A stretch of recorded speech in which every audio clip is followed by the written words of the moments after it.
Welcome back to Insomnia Art. It's been a while since I left you without a dope picture to step to.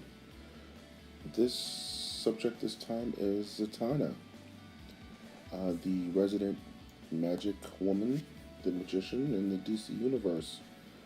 Her father was a very detailed musician as well, and her thing is that her spells come out backwards. She says them backwards, so she'll say, "Take out the trash," and she says that backwards, then it happens. The reason I wanted to do this pick is really because I want to do something different. I'm kind of getting burnt out when it comes to just doing people standing around. I want to tell a weird little story with this one. What story you'll have to see or interpret in your own way, but I just want to do something a little bit different with this picture. Zatanna as a character has been kind of on the periphery of the DC universe. She isn't extremely well known yet, if she ever gets a good break in the movies, I guess, but she's one of those characters that you would have to be paying attention to kind of understand who she is.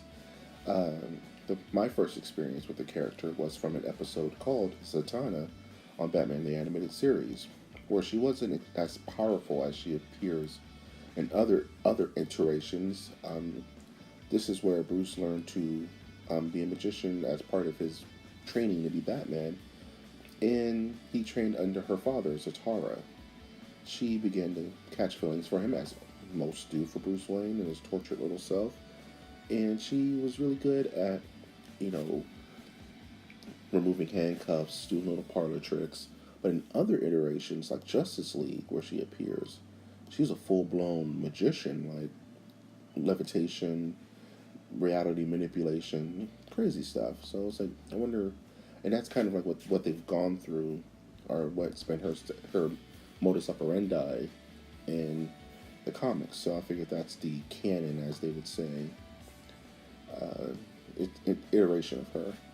What I'm doing here is I kind of wanted to give the effect where she fell through reality in a way, and she's falling into a Twilight Zone like dimension.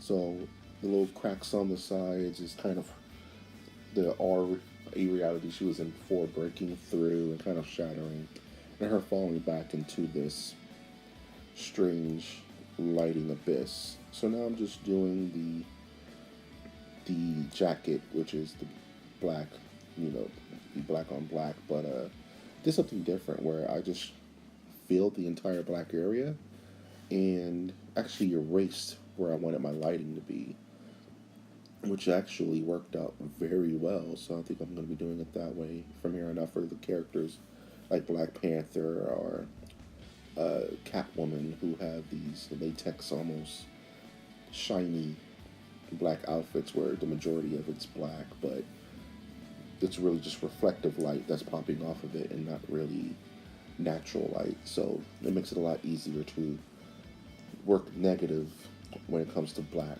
than any other kind of surface.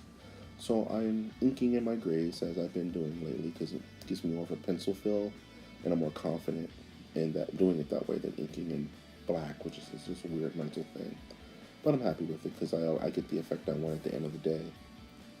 So I'm still working on her black and her falling backwards, and picking which outfit to use for her is really tricky too, because she has her uniform that she wears, but that's changed over the years, so you kind of want to find a happy medium. And now I'm drawing her hat of tricks, and I kind of wanted to throw little bunny ears in there and those actual cartoon stars, because I'm drawing these characters, you want kind of a little bit of fun with it. And here I'm drawing the antagonist or protagonist, I don't know, it depends on where your mind takes you with this story, with his all accusing eyes. I don't know why accusing eyes are hilarious to me. And here I'm trying to draw this damn time warp, which really broke my brain on how I wanted it to look. But you're going to see I'm going to go over that a couple of times. But here I'm laying in my colors, laying in my shading for the weird universe she's falling into, coloring the magic hat, and here I'm going back and forth with this time warp thing, which I was kind of happy with at the end.